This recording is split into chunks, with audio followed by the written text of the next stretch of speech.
On va poursuivre avec Tesla et surtout, alors qu'est-ce qui se passe sur Tesla? C'est la fin des facéties politiques de son patron plus que charismatique, Elon Musk. Ça y est, il a cessé de vouloir faire de la politique. Résultat, il se reconcentre sur son business. Tesla en profite et surtout en toile de fond, c'est le groupe en fait d'Elon Musk qui probablement tire les belles performances de Tesla. Vous allez nous expliquer pourquoi, mais en toile de fond, on a l'IPO historique de SpaceX qui Exact. se profile pour la fin de l'année. Mmh. Exact. Alors, il y a l'IPO qui a été estimé environ à 1,5 trilliard, hein, ça fait 1 500 milliards, d'accord? On a aussi le pari sur les robots taxis et sur, le robot Optimus et cetera. Donc il y a une réglementation qui est beaucoup moins stricte aux États-Unis, hein, donc c'est pour ça que tout le monde s'emballe dessus.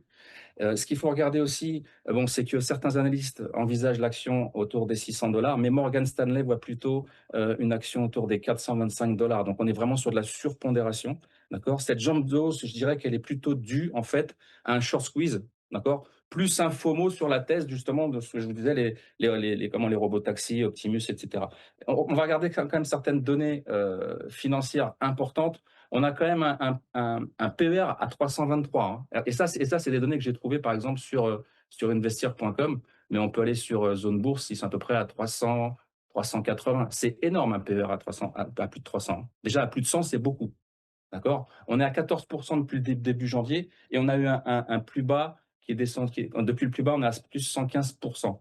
Donc, ils sont pas très endettés non plus, d'accord? Ils ont une dette sur fonds propres qui est de 18%, un ROE qui est de 6%, d'accord? Mais le ROE de 6%, ça veut rien dire. C'est-à-dire que si on veut augmenter son ROE, on a juste à racheter en fait ses actions. Ce que souvent fait Tesla ou LVMH ou des compagnies comme celle-ci. Vous voyez ce que je veux dire? Voilà. Du point de vue technique, vous avez des questions? Non, non, Du- je vous écoute avec attention, James, je vous ou écoute. des choses à ajouter, hein, il n'y a aucun problème, hein, je Non, sais que non, vous êtes non, très, écoutez, très bon là-dessus aussi. je vous laisse, je vous écoute, James, Alors, c'est bien. du point de vue technique, on va faire très simple. On a des gaps, hein. On a des gaps à 463 qu'on peut aller chercher, 396, 368, moyenne mobile exponentielle, 200 autour des 374. On pourrait aller les chercher. On est sur un double top, hein. Regardez ici, on est vraiment sur un double top qu'on pourrait bien sûr jouer entre guillemets, même si c'est pas le mot qu'il faudra employer parce qu'on joue pas en bourse. On a du point de vue haussier, on a plutôt un fanion ici haussier et on irait chercher, par exemple, si j'étends la jambe ici du fanion, on irait chercher comme ça, c'est du live, on irait chercher 527, 530. Voilà. C'est le niveau le plus haut qu'on pourrait aller chercher, sauf si on trace, par exemple, ici, on prend ce plus haut-là avec son outil de Fibonacci, on va chercher le nombre d'or. Et le nombre d'or, il se trouve à combien? Les 1,618, c'est le nombre d'or de Fibonacci, il se trouve à 528. Donc il y a une convergence, une belle convergence avec ce que je viens de vous expliquer. Ce fanion haussier et le nombre d'or Fibonacci à 1,618, les 529, ça serait un plus haut. Au plus bas, on irait chercher d'autres niveaux. Donc les niveaux de Fibonacci plus bas, c'est l'inverse. On va chercher ici cette hausse, d'accord? Et on va chercher par exemple ce plus bas ici, d'accord? On irait chercher d'abord pour commencer, donc comme je vous disais, voilà, les 470, puis les 450 et enfin les 438. C'est ça, écoutez, Voilà, James, voilà l'analyse effectivement, hein. sur Tesla. Exactement, quand le temps de l'analyse technique rejoint le temps du fondamental, le temps de l'analyse technique, on est plutôt sur du court terme, l'analyse fondamentale sur de long terme. Vous nous expliquez les différentes étapes par lesquelles le cours pourrait passer pour aller chercher ce que les analyses fondamentales ont modélisé, c'est-à-dire potentiellement les 600 dollars l'action. Écoutez, James, effectivement, ça a du sens quand on voit les perspectives, si on voit la prospective sur notamment le PNL de Tesla. Effectivement, en Mmh. 2024-2025, Tesla mangeait son pain noir, et puis 2026-2027, ça y est, on retrouve des niveaux de croissance de chiffre d'affaires en tout cas, parce que le niveau des marges, ça évolue pas trop, mais en tout cas, si le chiffre Mmh. d'affaires augmente, et le modèle économique ne bouge pas, et potentiellement, tout ça va plutôt quand même malgré tout dans le bon sens. Donc par la force des choses, Tesla qui semble avoir mangé son pain noir, ce que vous nous dites, vous James, un pari, enfin effectivement, pas de pari, on ne joue pas avec l'argent, etc., etc. Mais vous êtes acheteur de Tesla? Alors non, parce que Tesla, en fait, je vais rappeler 2 choses. La première chose, c'est que, Tesla est l'une des actions dans le top 3 des actions les plus shortées au monde, d'accord? Donc, c'est justement une très bonne opportunité de shorter ou d'acheter des puts, d'accord, si vous êtes sur des options.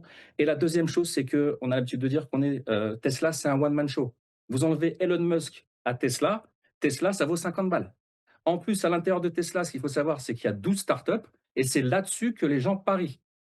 Donc si vous enlevez ça, Tesla, ça vaut plus que 50 ou 60 balles, voire 80 balles. OK, bah, écoutez, alors, Non, mais je il dirais, faut le savoir. boc, on va parler en dollars, 50 Ah, $. Mais 50, effectivement, excuse-moi, 50 $, oui, non, excuse-moi. non, mais effectivement, on le sait très bien. Alors peut-être pas dans ces niveaux-là, mais effectivement, l'aura d'un patron sur son groupe et notamment sur l'évolution des cours de bourse, on la connaît, on sait très bien et c'est malheureux, mais quand un Oui, patron, un grand patron charismatique vient à disparaître, eh bien ça chamboule, à disparaître de façon un peu brutale, eh bien ça vient chambouler effectivement les cours de et bourse. Donc puis on a très bien compris et que les exact et entreprises du puis groupe d'Elon Musk tiennent beaucoup grâce à la personnalité de son patron et moins qu'à ses modèles économiques. et Merci beaucoup, James. une Oui, je vous annonce écoute. entre guillemets «débile» d'Elon Musk et le marché redescend, hein.